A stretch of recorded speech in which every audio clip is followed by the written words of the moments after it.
బూర్గంపాడు మండలంలోని లక్ష్మీపురం గ్రామంలో 3,87,00,000 రూపాయల నిధులతో పలు అభివృద్ధి పనులకు మంత్రి పువ్వాడ అజయ్ కుమార్, పినపాక శాసనసభ్యులు రేగా కాంతారావు శంకుస్థాపన చేశారు.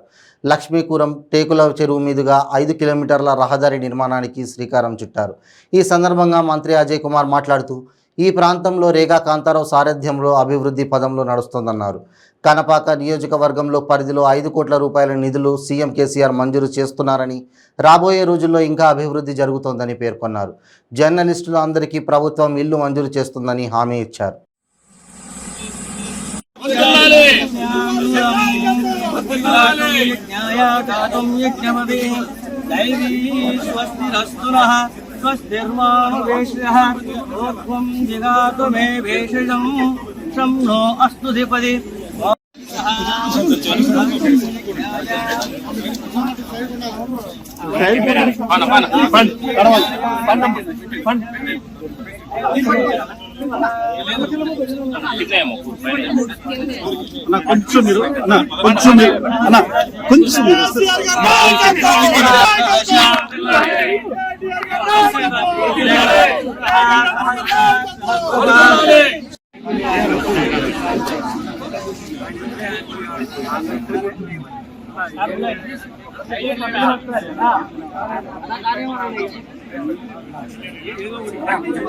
राजा वर्णो वायु बृहस्पतिः इंद्राग्निश्च राष्ट्रं धारयन्तं शुभम्।